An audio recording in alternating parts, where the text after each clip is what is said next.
welcome to another episode of Afro Scientific Spirituality. My name is Ife West, and I am from Nigeria. If this is your first time on this channel, this is the place where we talk about deep metaphysics, African history and spirituality, and topics that are very difficult to talk about or to comprehend. So welcome once again to this channel. Today I'll be talking about how to connect with the ancestors and to open the gates of Amenti. Okay? How to connect with your ancestors. This is about the spirit world. How to make or open or establish a relationship with people that have gone before you, that you are connected to by your bloodline. Okay? This is a very, very powerful and important topic. And this topic is not for children. I know there's no children on this channel. But when I mean children, I mean spiritual children, young people.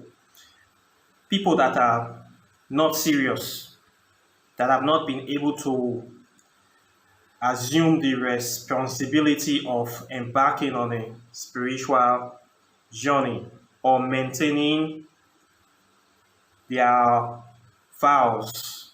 This is not for those kind of people. This topic I'm going to discuss today is not for dabblers, people that just want to try to see if it works or test it. Those kind of people, if you know you are one of those people, please, you don't need to watch this video. Just go to another channel, go to your TikTok, go to your funny videos. This is very serious. What I'm going to talk today is very, very serious issue.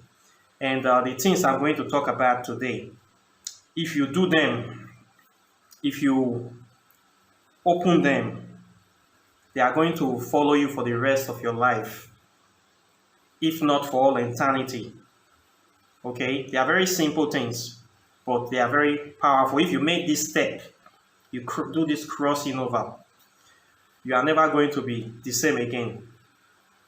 I believe it's going to affect you for forever.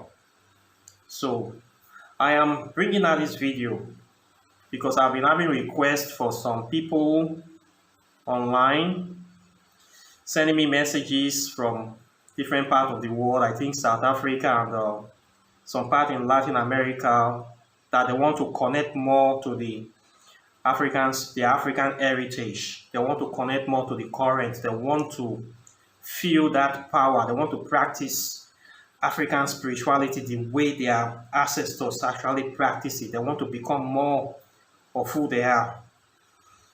I understand this yearning. It's a natural thing to do. And it is a good thing. I welcome it because we need to know ourselves. We need to become more attuned with the ancestors. And the more people we can get to actually start practicing this spirituality, I believe the better for Africa and the world. So I will do the best to teach you what I can teach you to help you and for you to help yourself. Okay?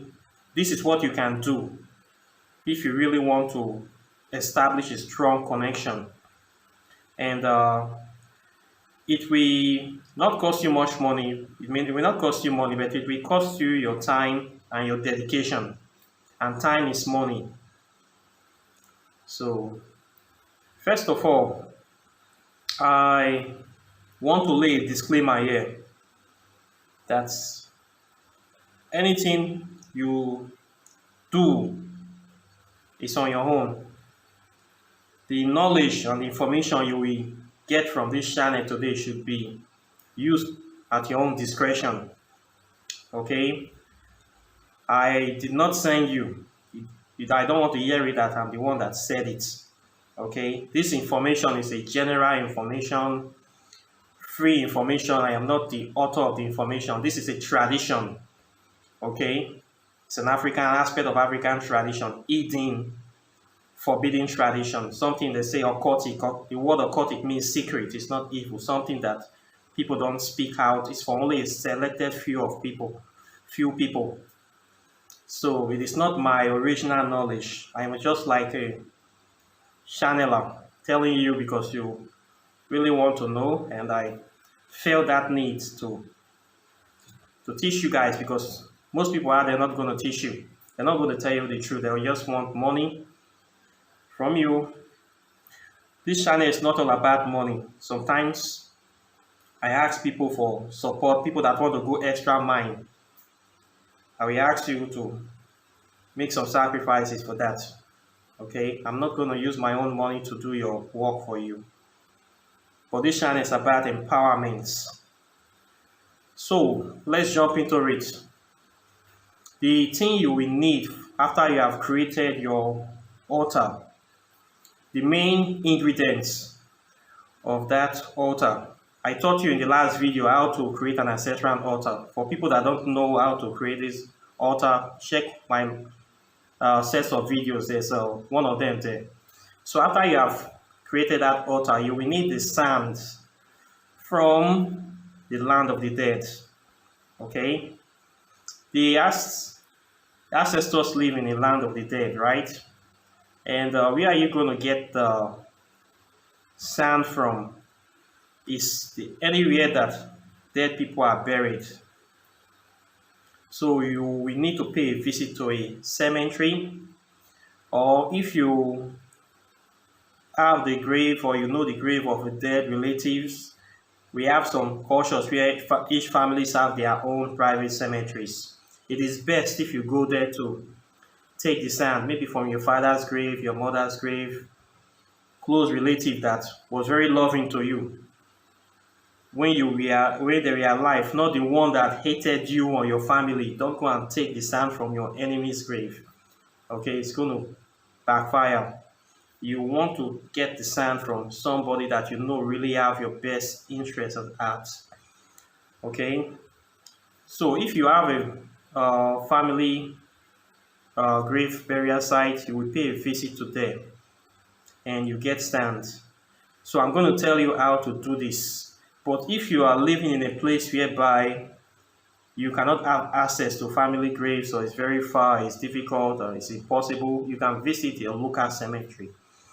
So visiting the cemetery have rules. There are rules in the land of the dead. I'm going to tell you. First of all, when you want to do this, if you are not already venerating the ancestors, so you don't have any kind of working relationship with any deity of the dead. We have deities in African spirituality that controls the land of the spirits. Deities like Babalegwa Ishu, the keeper, open up the way, the keeper of the crossroad between the spirit realm and the earth realm. Baron Semiti, the Baron of the dead. We have deities like Mama Brigitte. These are the lowest Voodoo deities. We have deities like Santisma Mohuete from Mexico. She is the mother of the dead, very powerful deity. If you don't have any working relationship with any of these deities, you want to start working with them, you will have to pay a visit to this place. And the place is not your land, okay? So this is what you have to do. First of all, when you want to visit the cemetery or the land of the dead, you don't go empty-handed. You must take a gift there. The dead people always need to eat, they need to drink, they need to feel human again. So never go there empty-handed. You have to take something. You might buy a bottle of whiskey. You might take some insects. You might take some sweets, regular sweets, chocolate we buy every day. Get a handful, a bag full, whatever you can get. Things, cakes, things that humans like, things like you will want to give to somebody you love. Okay? Get it for them. Get flowers. Those kind of things people like. Greeting cards, gift items that will cost you something. You take it with you. Then you need to cover your head. You need to wear a cap to cover your head. It's a sign of respect, and also some spirits that are still around, hanging around, they can attach themselves to you because they want to live again. Maybe they just like you or they feel attracted to you. And the soul is the head is the seat of the soul. So you might want to cover your head, please, especially if you are new to this kind of thing. Wear a cap or cover your head. Then wear a shoe. Put salt inside your shoe. There are some spirits that might want to attach themselves to your legs. So salt is a neutralizer, and it neutralizes spirits and other negative entities. So you need to put some salt in your shoe as you are going there in case any spirits rolling on the ground want to hold your leg. And you need to cover your head. And you also need to take some little salt in your pocket. You are going to use this one to pour all over you when you are finished. Then when you go into the cemetery or the land of the dead, you walk in. If you see any grave you like or you feel attracted to, you go straight to the place. You feel connected to it, you greet the grave.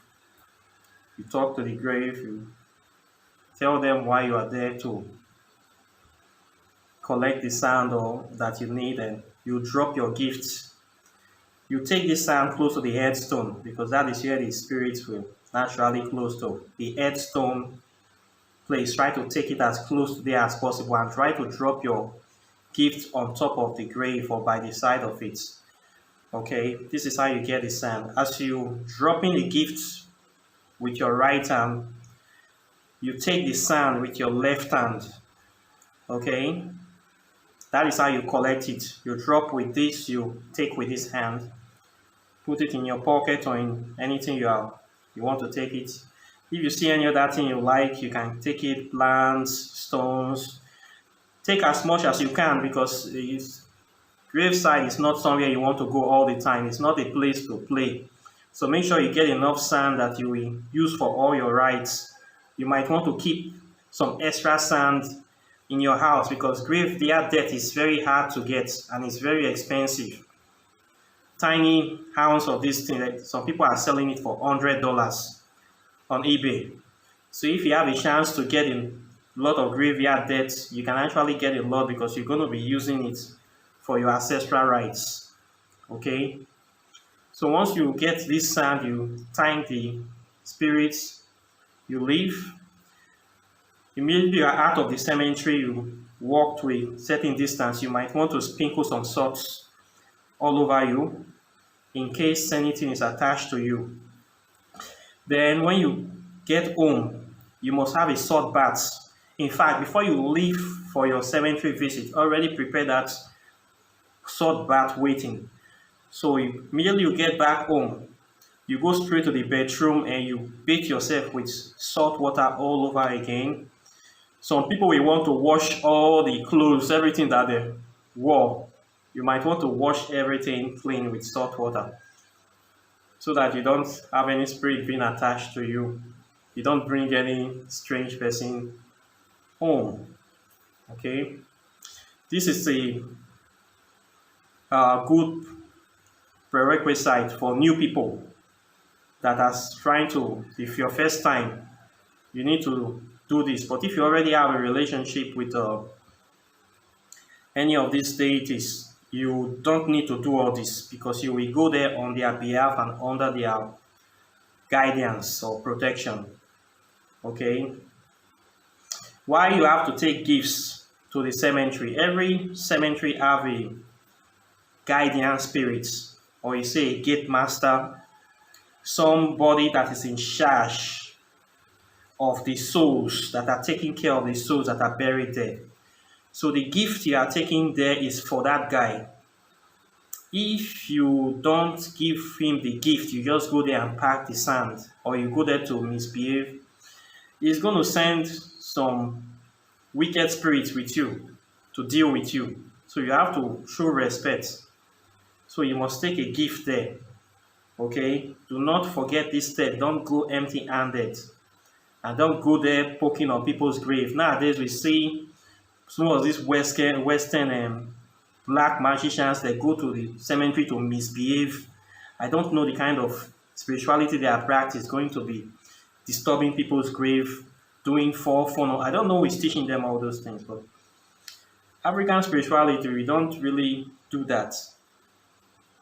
You just need the sand for your ancestral altar. Now that you have this sand, you take it home, you put it in a dish, and this on top of this sand is where you are going to be lighting your candle for prayers. So anytime you light that candle, you are actually activating opening the gateway of fire to the spirit realm where your ancestors are staying.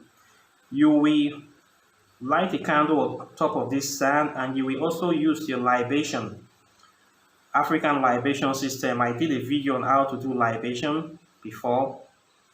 You will do libation on top of this sand and call the names of the ancestors. You are going to use this ceremony to open this gateway inside your house. You light the candle, you say the prayer, then you do libation, calling the names of your ancestors and giving them the drink. You might also want to go further if you want to go deeper, to do a little sacrifice like offering a roaster or a chicken, the little blood of it on this very sand. So you are kind of opening this gateway by fire, by water as in whiskey, and by blood. Three things you are doing.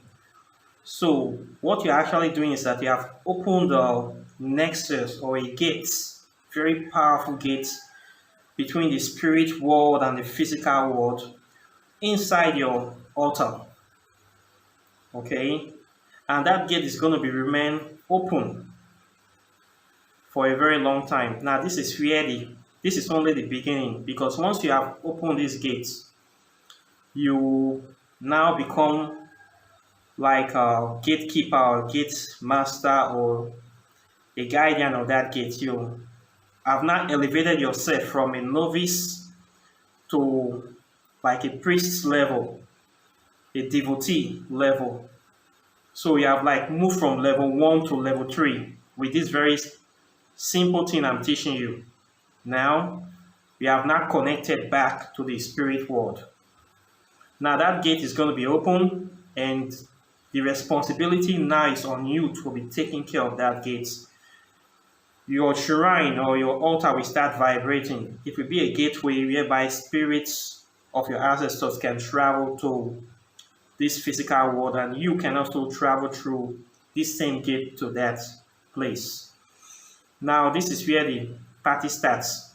You have to be taking care of this gate. You must be cleaning the altar every week. You must not neglect it, and you must be feeding it. Yes, the dead like to eat, they like to drink, they like to do things humans do. So you must be offering offerings weekly to them in your altar.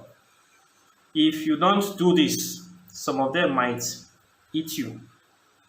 You have to now show your spiritual maturity by taking care of this altar. Okay, most people out there cannot be able to do this. Most of these young people that are smarting up, saying they want to connect, people that have not been able to wash their boxers or their clothes clean in this physical world, you now want to take care of spirits. These are the kind of young people we see trying to mess around, and you're going to get whooped if you have not been able to attend to your physical social responsibilities very well. You cannot be able to attend to this spiritual responsibility. It always goes like that. So this is a very powerful gate that you open, and if you open this gate into your life and you don't attend to it, it is going to destroy you. The spirits are going to fuck you up big time because you are stupid and you mess up with the wrong people. So this is not for everybody. This is for people that have maturity, old people that have sense, people that can be able to take care of children, take care of their responsibilities. So it's not for everybody. Okay? Now you know how to do it. Those people that are asking that you want to know, you want to be initiated. This is how you can initiate yourself into this current without the help or assistance of anybody. Now that you have opened these gates, and you have to be praying to this altar, do your meditations there, you find out that when you do things there, they actually work faster.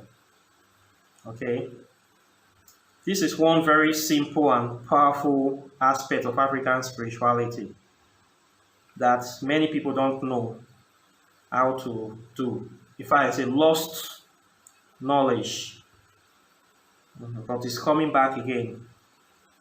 So I hope that you can be able to learn something out of it. Okay, for those of you that are still new, I will advise you not to, if you know you are not ready, not to do it, because the altar, your altar is going to be like your first love or your first wife. When you have an altar like this, you need to make sure that you give it the attention it deserves, because it will become alive. It's a living altar. It's a gateway. So the only spirits you need to be messing with is your ancestors, not spirits of other people, because they don't know you, they don't care much about you. Your ancestors know you. So if you are messing up, you know how to do things with you. So you will learn your lesson. Like if you have a child and the child is misbehaving, they say when you spank or beat the child, that you don't damage the child, and you don't break the bone of the child, or you don't damage the child for the rest of their life. But when you're dealing with spirits you don't know and you fuck up, they might be very harsh to you. So you might want to focus on your ancestors alone, them are the ones that are supposed to be more forgiving to you. Okay, so this altar is very powerful. Once you do this, you might decide to go further to tweak it a little bit. You might get sand from the sea and also mix it with the sand from the graveyard. You're going to get something new. For those of you that venerate deities in the sea, Oshun and Oya, you can also get sand from the sea and mix it with the sand from the cemetery. You're going to get a very powerful mixture. Okay, so once you open these gates by fire, by blood, and by water, you are bringing three powerful forces together to condense there. The power might be too strong for some people to handle. So you have to be very, very dedicated. Okay, so I would like to know what you think about this, and people that are going to try it out. I want you to be commenting, telling me about your experience. Many of you are afraid to talk, or I don't know why you don't talk or you don't comment on the channel. I don't know what you are afraid of. I need you to talk. I need to hear your comment. There's nothing to hide in this. Okay, I would like to know your opinions. So this is what I have for you today. I hope this information is useful. Like and share this video. You can support this channel by patronizing my shop. I have a fashion shop where I sell spiritually inspired fashion. The link is under this video. You can join the metaphysical study group. We'll talk about African history, deep metaphysics and science. So I wish you a very wonderful day, and subscribe to this channel. I'll see you in the next video. Take care and bye.